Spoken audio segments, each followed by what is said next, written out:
उसके बाद इसका जिक्र करूंगा कि उनकी आमदनी के साथ क्या हुआ है, फिर रोज़गार का थोड़ा जिक्र करूंगा और उस तनाजुर में फिर आपको समझ में आएगा कि क्यों तहरीक इंसाफ ने यह फैसला किया कि एक मुल्कगीर तहरीक चलाने की ज़रूरत है।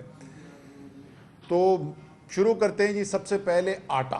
पाकिस्तान ब्यूरो स्टेटिस्टिक्स की ये तमाम अदादो शुमार जो मैं दे रहा हूँ, इसमें कोई अदादो शुमार ऐसा नहीं है जो हुकूमत की, इस इम्पोर्टेड हुकूमत की शाया करदा पब्लिकेशन से ना हो। इसमें कोई मेरी ज़ाती राय शामिल नहीं है। जहाँ मेरी ज़ाती राय होगी वो मैं अलग से उसका जिक्र कर दूंगा, जैसे मैं आटे में करूँगा। जो ऑफिशियल इस वक्त पाकिस्तान ब्यूरो स्टेटिस्टिक की वेबसाइट है वो ये कहती है कि आटे की 20 किलो की का जो थैला है वो औसतन पाकिस्तान के अंदर 1619 रुपए का बिक रहा है। वो और बात है कि इस वक्त ये कहाँ बिक रहा है ये किसी को नहीं पता। कराची के अंदर तकरीबन 2500 रुपए का हुआ है, जहाँ 15 किलो आटा जो मिल रहा है वो इस्लामाबाद का मैं आपको बता सकता हूँ वो 1800 रुपए से ऊपर जा चुकी है कीमत। लेकिन चलें, हम जैसे मैंने कहा सिर्फ वो आदादो शुमार इस्तेमाल करेंगे जो हुकूमत के शाया करदा हैं। 1619 रुपए और एक साल पहले ये था 1168 रुपए, यानी 39% इजाफा। फिर आपकी चावल पे आ जाएं। चावल की 1 किलो की कीमत 103 रुपए, एक साल पहले 75 रुपए, यानी 37% इजाफा। दूध 149 रुपए, एक साल पहले 114 रुपए, 31% इजाफा। खाने पकाने का तेल, खुर्दनी तेल, पिछले साल 5 किलो जो डब्बा था उसकी कीमत 2057 रुपए थी, अब 2727 रुपए, 33% इजाफा। मसूर की दाल अब 260 रुपए, पिछले साल 208 रुपए, 25% इजाफा। पेट्रोल की कीमत 216 रुपए, पिछले साल 141 रुपए, 53% इजाफा। डीजल की कीमत 229 रुपए, पिछले साल 139 रुपए, यानी 65% इजाफा।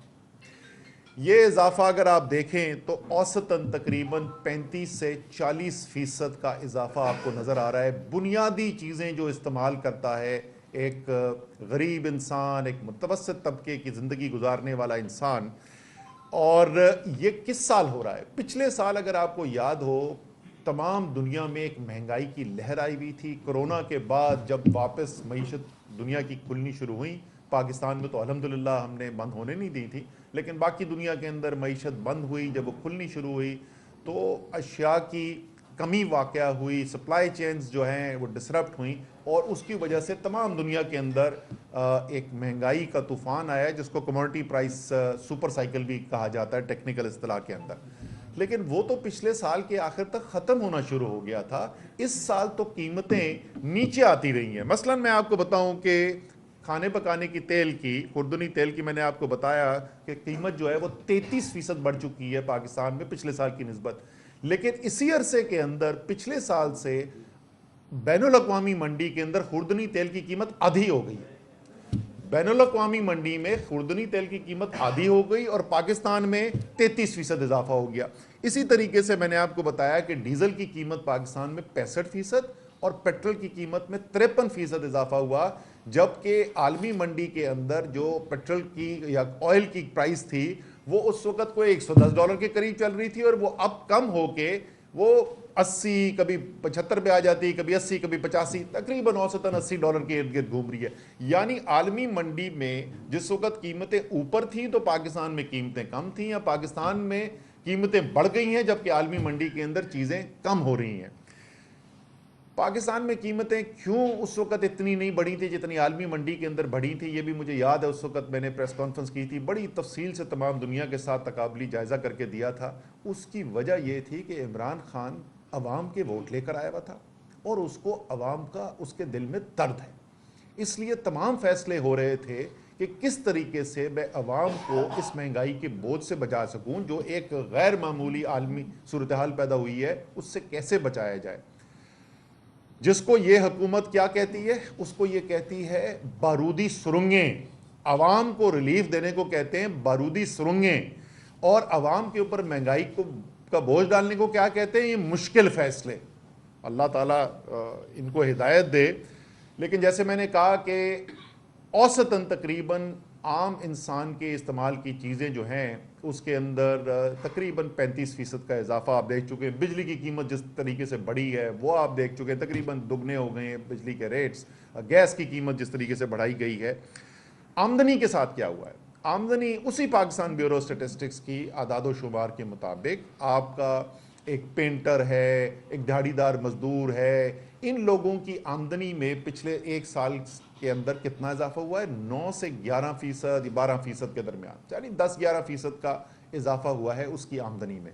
अखराजात में 35% से ज़्यादा इजाफा, आमदनी में 10-11% इजाफा। यानी अगर हम एक शख्स ये मिसाल के तौर पर लें कि पिछले साल दिसंबर में उसकी आमदनी 30,000 रुपये थी और उसके अखराजात भी 30,000 रुपये थे, वो एक मुश्किल से सफ़ेद पोशी की ज़िंदगी गुजार रहा था और वो अपना जो उसके बजट है घरेलू उसको पूरा करता था, तो उसके अखराजात में पिछले एक साल के अंदर 10,000 से 11,000 रुपये का इजाफा हुआ है और उसकी आमदनी में 3,000 से 3,200-300 रुपये का इजाफा हुआ है। यानी उसकी आमदनी और उसके अखराजात के अंदर 7 से 8,000 रुपये का फ़र्क आ गया है। अब ये मुझे शहबाज शरीफ बताएं कि ये फ़र्क वो कहाँ से पूरा करेगा? शहबाज शरीफ साहब, आपने तो वादा किया था कि मैं अपने कपड़े बेचकर अवाम के ऊपर बोझ कम करूंगा। अरबपति नहीं, आप तो महा अरबपति हैं। 16-16 अरब रुपए की तो टीटीज आती हैं आपके अकाउंट के अंदर, तो कपड़े भी बहुत सारे होंगे आपके। जरा कौन को ये बताना पसंद करेंगे कि आपने कितने कपड़े बेचे, उसमें से कितना पैसा आपने जमा किया और वो अवाम की रिलीफ के लिए कहां पर खर्च हुआ? फिर एक दिन तकरीर में उन्होंने कहा मैं सारी सारी रात जागूंगा। मियाँ साहब, अगर आपकी सारी रात जागने का ये अंजाम जो है अवाम को देखना पड़ रहा है, तो मेरे ख्याल में मैं तमाम पाकिस्तान की अवाम की तरफ से अपील करता हूं कि खुदा का वास्ता रात को सो जाया करें। कम से कम आपको दिन में सिर्फ 16 घंटे मिलेंगे तबाही करने के लिए, बजाय कि जो 24 घंटे आप तबाही कर रहे हैं। इसके बात यहां पर भी बदकिस्मती से ख़त्म नहीं होती है। आगे हालात किस तरफ जा रहे हैं, ये मैंने भी आपको आमदनी का जिक्र किया। ये उन खुशकिस्मत लोगों के लिए है, उन दिहाड़ीदार मजदूरों के लिए है, उन मिलों में काम करने वालों के लिए है जिनके पास अभी तक रोजगार है। जिस तरीके से फैसले किए गए हैं और मईशत के पहिए को जाम किया गया है, बाकायदा ब्रेकें लगाकर जाम कर दिया गया है। किसी अरबपति बिजनेसमैन से, किसी बड़े कारोबारी से जाके आप बात करें और उनसे पूछें कि इस वक्त मईशत की क्या सूरत हाल है, कारोबार की क्या सूरत हाल है, किसी दुकानदार से बात कर लें, किसी मजदूर से बात कर लें, आपको हर जगह से एक ही बात सुनने को मिलेगी। मईशत जो है उसको बिल्कुल ब्रेकें लगाकर इस वक्त जाम कर दिया गया है। फैक्ट्रियां बंद हो रही हैं। सिर्फ टेक्सटाइल इंडस्ट्री वालों ने जो अपना तखमीना दिया है, 15 लाख मजदूर टेक्सटाइल के बेरोजगार हो गए। रोजगार शहरी इलाकों में, देहातों के अंदर रोजगार सबसे ज्यादा उसकी जो ताल्लुक होता है वो ज़राअत से होता है। ज़राअत के जितने बुरे हालात हैं, किसान से पूछें इस वक्त किस तरीके से, जो मैंने आपको बताया 65% उसकी डीजल की कीमत ऊपर चली गई है, उसकी इनपुट जो है वो किस तरीके से ऊपर चली गई हैं और उसकी आमदनी में साथ इजाफा नहीं हो रहा, फसलें खराब हो गई हैं, वो एक और बदहाली का शिकार है। लेकिन शहर के अंदर कहां से आती है रोजगार? सबसे बड़ा शहर में रोजगार का जरिया होता है कंस्ट्रक्शन इंडस्ट्री। कंस्ट्रक्शन इंडस्ट्री के कोई बराह रास्त अदाद शुमार जो है वो फौरी तौर पर नहीं आते हैं। अमूमी तौर पर सीमेंट की सेल जो है उसको देखा जाता है कि उससे पता चल जाता है। आपको जाहिर है सीमेंट को घर में रखने के लिए तो लेता नहीं है, सीमेंट ले रहा है तो इसका मतलब कोई कंस्ट्रक्शन हो रही होगी। अगर सीमेंट ज्यादा बिक रहा है इसका मतलब कंस्ट्रक्शन ज्यादा हो रही है, सीमेंट कम बिक रहा है तो इसका मतलब कंस्ट्रक्शन कम हो रही है। सीमेंट की सेल जो है वो इस साल के पहले 4 माह के अंदर 18% कम हुई है बनिस्बत पिछले साल के, यानी तकरीबन 5वां हिस्सा कम हो गई है कंस्ट्रक्शन। ये 5वां हिस्सा याद रखें, कंस्ट्रक्शन के अंदर बहुत बड़ी तादाद के अंदर तकरीबन तमाम लोग जो काम कर रहे हैं वो कोई लंबी मुलाजमत के ऊपर नहीं है। उस दिन की दिहाड़ी का काम मिलता है तो उसको उजरत मिलती है, उस दिन अगर दिहाड़ी नहीं लगती है तो वो खाली हाथ घर जाता है। सोचें किस बड़ी तादाद के अंदर दिहाड़ीदार इस वक्त बेरोजगार हो रहा होगा। इसी तरीके से सनत है, सनत में सबसे बड़ा शोबा जो है वो टेक्सटाइल है। टेक्सटाइल की कहानी मैं आपको बता चुका हूं कि खुद टेक्सटाइल इंडस्ट्री का अपना तखमीना ये है कि 18% जो है, सॉरी 15 लाख रोजगार जो है वो जायल हो चुका है, यानी 15 लाख लोग बेरोजगार हो चुके हैं। ऑटो बहुत बड़ा सेक्टर बन गया पाकिस्तान में, उसका असेंबली का सेक्टर जो है, लाखों लोग उसके अंदर मजदूर काम करते हैं, 31% सेल कम हुई हुई। और आजकल आप देखते होंगे अखबारों के अंदर हर चंद दिन के बाद किसी कंपनी की अनाउंसमेंट आती है कि जी उन्होंने अपनी प्रोडक्शन जो है वो बंद कर दी है। यानी पाकिस्तान की तारीख की सबसे ज़्यादा महंगाई और उस महंगाई के ऊपर एक ख़तरनाक बेरोज़गारी की लहर, ये वो वजह है। इस क्योंकि तहरीक इंसाफ बंद कमरों की सियासत में यकीन नहीं रखती, किसी रिजीम चेंज ऑपरेशन की साजिश का हिस्सा नहीं है, अवाम के वोट के ऊपर अपनी सियासत करती है, अल्लाह ताला पर यकीन है, मदद अल्लाह से मांगते हैं, लेकिन इन्हिसार ज़मीन पर सिर्फ अवाम के वोट पे है। इसलिए ये लाजिम है तहरीक इंसाफ के लिए कि अवाम के इस मुश्किल वक्त में अवाम की आवाज़ बने, अवाम के साथ खड़े हों। तमाम तंजीमों को हिदायत जारी कर दी गई हैं, मैंने सबसे शेड्यूल मंगवा लिए थे। तमाम पाकिस्तान के अंदर ये रैली शुरू हो जाएंगी। सिंध के अंदर थोड़ा सा एक मुख्तलिफ तरीका ये कर रहे हैं कि हमने एक मेंबरशिप कैंपेन यहाँ पे लॉन्च की हुई है। उसके अलावा हैदराबाद, कराची के अंदर मुकामी हुकूमत का इलेक्शन भी होने वाला है। अगर ये फिर ना भाग गए, ये बुज़दिल लोग पहले 3 दफ़ा भाग चुके हैं, जिस तरह आपने तमाशा देखा कल इस्लामाबाद में किस तरीके से ये भागे हैं, तौहीन अदालत करके भाग गए हैं। तो यहाँ पर मेंबरशिप कैंपेन्स लगे हुए, मेंबरशिप कैंप्स लगे हुए। उन्हीं मेंबरशिप कैंप्स के अंदर हम जो है ये जो एहतजाजी मुजाहरे जो हैं उसी के साथ मिलकर यहाँ पर भी करेंगे। पहली तारीख आज से ये शुरू हो जाएंगे पाकिस्तान में, और तमाम तफसील जो है इसकी तंजीमें हैं जो है हमारी मुकम्मल कर चुकी हैं। इंशाअल्लाह ताला जैसे मैंने कहा, नया साल शुरू हुआ है, अच्छी उम्मीद के साथ शुरू करना चाहिए, और उम्मीद यही होगी कि वो फसल गुल जिसको कभी जवाल न देखने को मिले, जैसे अहमद नदीम कासमी की दुआ थी, उसी दुआ के साथ इस साल को शुरू करते हैं। इंशाअल्लाह ताला बेहतर दिन आएंगे।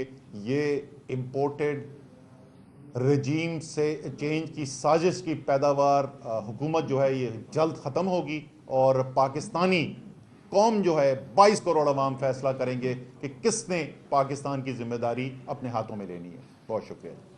खुदा करे कि मेरी अर्ज़ पाक खुदा करे कि मेरे अर्ज़ पाक पे वो फसल गुल जैसे अंदेशा है सवाल। महंगाई का आपने जिक्र किया, रजीम चेंज ऑपरेशन का जिक्र किया। गुज़िश्ता आपके जो दौर था उसमें फेल ऑपरेशन और एक बाजवा ऑपरेशन भी था। वो डॉक्टर थी खान साहब कभी उनकी तारीफ करते थे, अब उनकी जो है वो मुखालफत भी कर रहे हैं, बड़ी बता रहे हैं। तो उस वक्त क्या वजह थी कि वो बाजवा डॉक्टर बहुत अच्छी थी और फेल ऑपरेशन अच्छा था? अच्छा, ये बड़ी बार बार मुझसे ये सवाल किया जाता है, भैया इससे तो सिर्फ ये साबित होता है कि इमरान खान अच्छे को अच्छा बोलते हैं, बुरे को बुरा बोलते हैं। वो इस बुनियाद पर फैसले नहीं करते हैं कि साडा बंदा कौन है और कौन हमारी टीम के लिए खेल रहा है।